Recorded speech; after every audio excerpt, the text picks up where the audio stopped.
Living with lobsters, all gas, no brakes. Yeah, we raised in the States. Jay, Scotito. what's up? Why are we doing this? We are making a podcast. Are we qualified? Is this a podcast or is this what does it mean when you're doing something on YouTube? And then, but it's like, what is this? Is it a It's webinar? a podcast, Are we a video doing a webinar podcast? right here? I don't think it's a webinar because we don't have any audience. It's just us. Scott, we are doing this. And I'm going to tell you why we're doing this. Because we are ahead of the masses. Every time over the last year, I've been working with AI and the tools. All I kept thinking is like, everyone else is doing this. Everyone else knows they can do this. And it hit me recently. No, they don't.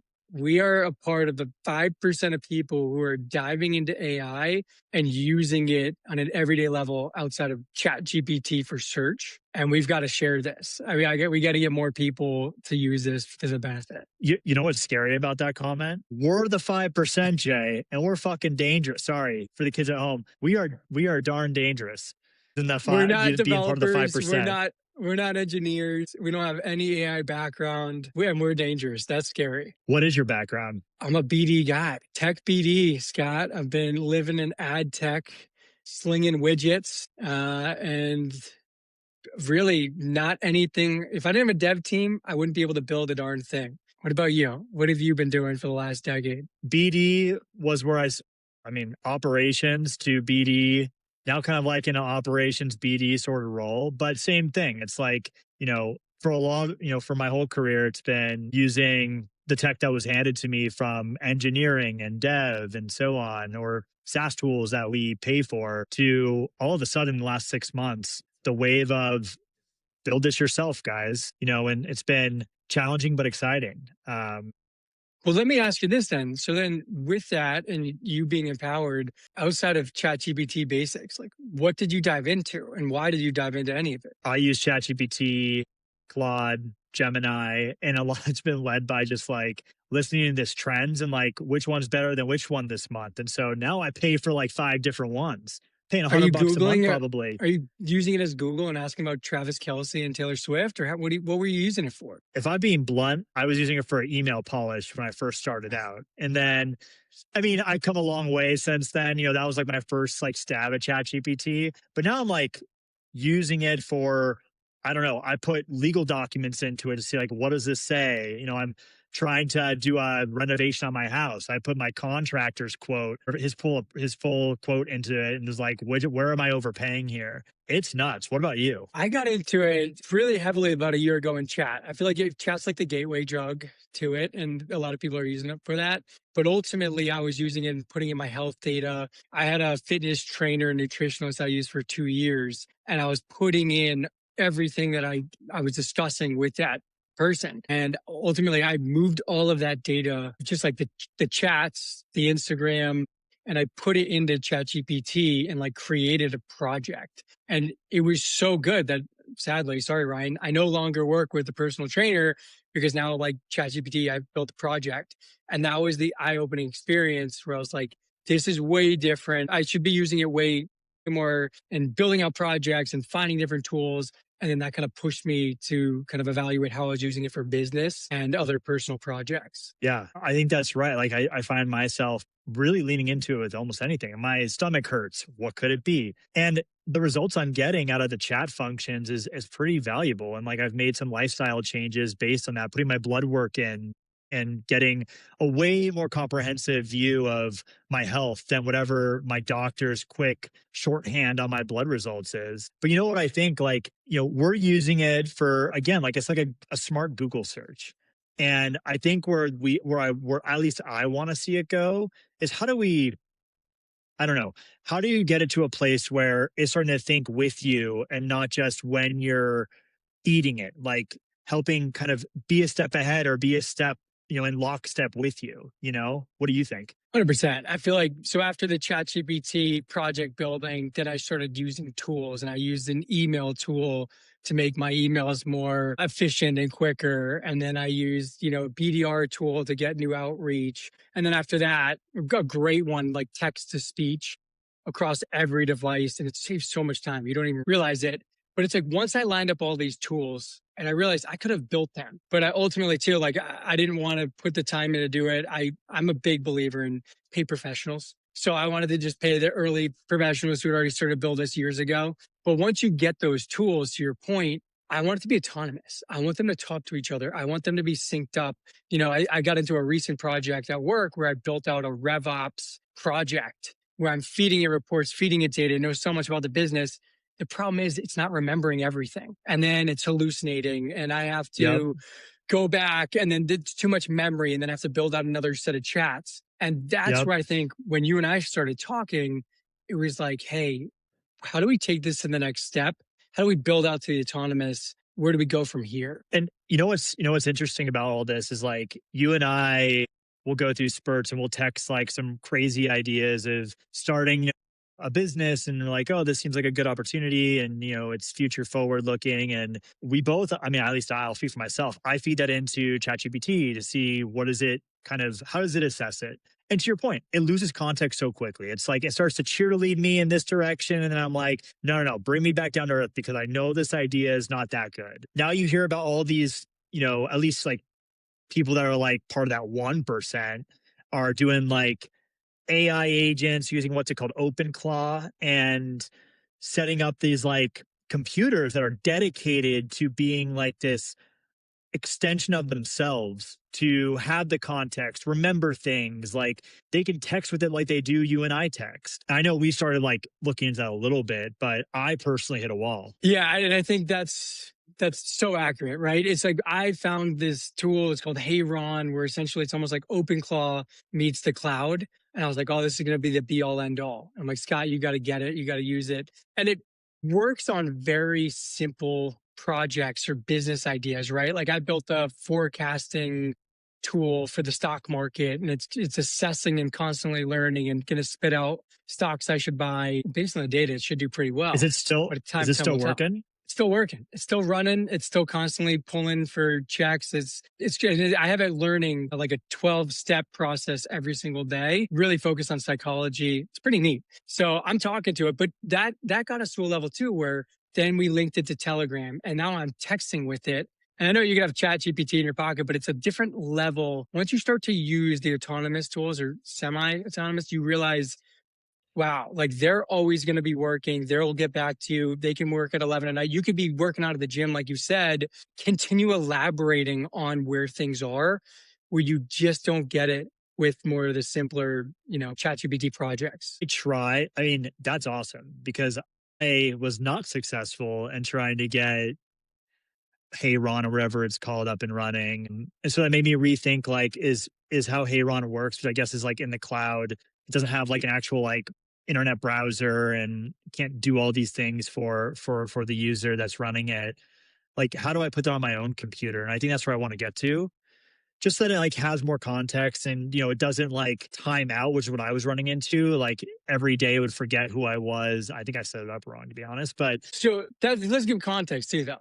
I feel like you and I were like arm in arm, literally going and trying different tools and elevating our usage of AI. And once Hey Run happened, I had success with it. You didn't. You then took everything a level above. So what are you doing now to kind of get your tooling right and kind of share as simple as you can with everyone what you're up to? Jay, I went down a rabbit hole. I've pulled a laptop out of the closet that I haven't used in 10 years. I'm going to try to repurpose it to do OpenClaw and create an agent. It's going to be protected because it's on its own device. It doesn't have any of my files unless I give it to it. But I want to have like a real device. But with that, I don't know. I've been going into like forums on Reddit and using Terminal for the first time on my MacBook, and like coding stuff and blowing through tokens on Claude to try to help me understand what the heck I'm even doing. I'm like the skin puppet for the AI at this point. But I do think my goal is to get it over to that dedicated computer and have it running as an extension of myself. And it'll take time, of course. But I see the future of this moving the direction of all these ideas that we have that we text each other about and like, I don't know, we riff forever and waste time on. Why don't I just feed those? Like we could feed those mutually into this, bot layer that is able to do the research, maybe similar to how your doc bot's working right now. Yeah. And for everyone out there, try to get a friend like Scott so that he can go down the rabbit hole and keep digging. And then once he gets to that next level, he'll be able to set up my OpenClaw. Or maybe, Scott, maybe you can even put together a tutorial and we can share it. Because that's the whole point. We want to make it simple. Well, I mean, let's take a beat there then, because what the hell is OpenClaw? That's a good point. We're throwing out terms and all this stuff. Yeah, what is OpenClaw? I mean, I don't know. I'm gonna give the really terrible like version of what I think it is, and it's taking that sort of ChatGPT, Claude style like chat that everyone's doing right now, and it's putting those tools in a robot's hands, and you're kind of building this like robot, so to speak, for you. And so instead of you sitting there, hey, what's the weather going to be tomorrow? What happens when your fire alarm goes off, or how my car's making a funny sound, here's the sound, tell me what it is. You now have a bot that you just be like, hey, do this for me, or hey, I want you to go and tell me this is my problem, do some research, and then text me in like an hour and tell me like what you have found. That's what I think like OpenClaw is in its simplest form, is like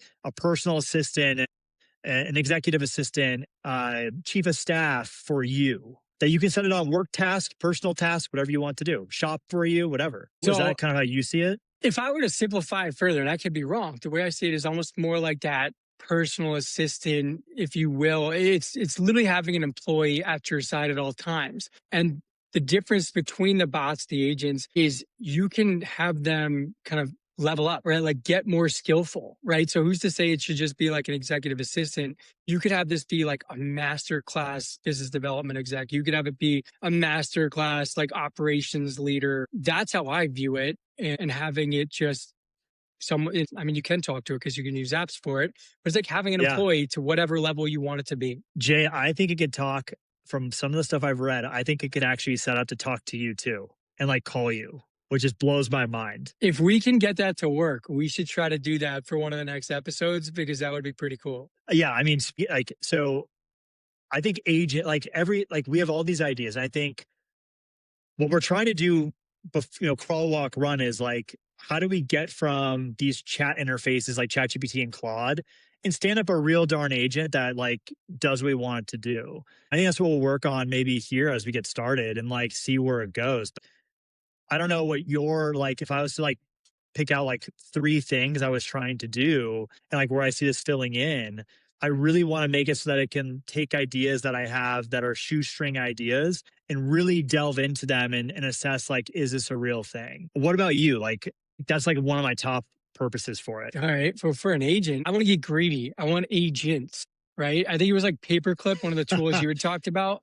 where you build out a layer of agents, and you could have a CEO level agent, you could have a sales level agent, an operations, a marketing, and then from there, they'll all communicate. It's like you have those employees working for you, so you can build out a business of agents once you figure out a business idea and start to go down that rabbit hole. And so ultimately, I want to build out a holding company with these agents going to work on different projects. So that's greedy. It's going to take some time, but I want to document it along the way. I don't think it's that far-fetched, and like I'm aligned. That's sort of where I want to get to. And how cool would it be if you could start having your agents be consultants and you can lend their time to other people?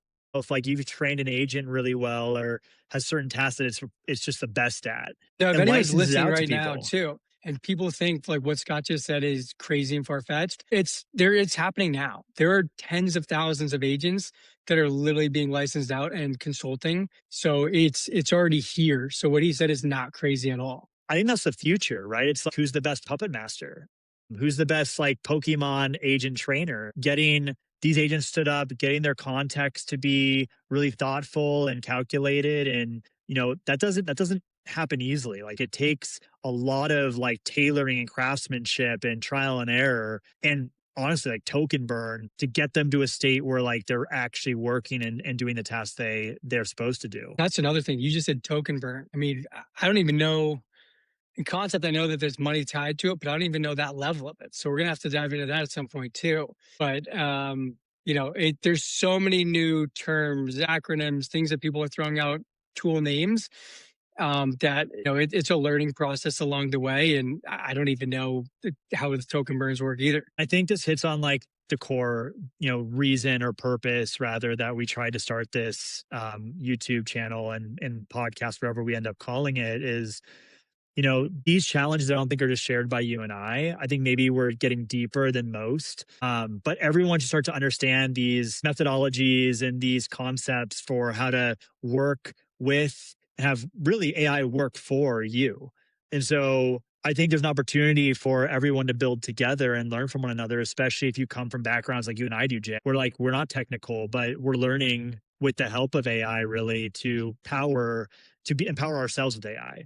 And so I'm excited to kind of use this, if anything, as accountability for us getting deeper, but hopefully people can join us along the way and learn. I fully support everything you just said, and I feel like it's kind of the time, right? I keep saying it to you, and I even mentioned it earlier, but like you just have to be ahead of the masses. You don't have to be the expert. You don't have to know how to do everything to the extreme. It's just trying new things, making sure that you're in the know, and it can enhance your everyday life, your personal life, your business. If you're an employee, love being an employee, great. Like you can use these tools and become the AI guy just by using some of the stuff and sharing with your team. And you'll get a promotion. You've heard countless stories of that. I'm just excited to, well, one, I'm throwing a curveball your way, but I want us to pick a business idea. And this is going to go further into us talking next episodes, but we're going to build something and show everyone how it went from this very early stage where we don't even have anything on our computers autonomous to then coming up with a business idea, running through it, and kind of building out everything we talked about to prove that it's here, it's not a fugazi, and that we're just two guys, anyone could do it. Two guys, anyone could do it. Just living with lobsters. Working title. No, I jokes aside, I totally agree. And I think what I want to do between now and the next time we film is I want to create that OpenClaw bot on my computer and like report back of what's going on. If I get it down to a working, cold start instance on my machine, I want to share that here and, hopefully help others do the same. I'm going to be one of those others. So I need you to be successful with this, Scott, because I want it on mine. I've got a laptop sitting over there that I'll pull out. You tell me we can even do it live. Well, we can record it. Well, doing it live might be a lot of pressure, so let's not overcommit. But all right, so let's build it, and let's fingers crossed next time where we jump on this time next week, we'll have like a bot to sort of give some insight into how it's working. And you know what, Jay, I think one thing that comes to my mind is if we can get the formula right, could the build of the bot be a viable product that others in our same for a small fee, others in our same shoes might be interested in. I don't know. We'll have to see. We'll see who tunes into this and who wants to learn more about it. Well, all right. Well, I like it though. Great. Well, until next time, who tuned into this, like, subscribe, comment, tell us we're totally off base if you want to. But again, this is our journey of just documenting where we're going. Scott, I'm out. Later, Gemchi.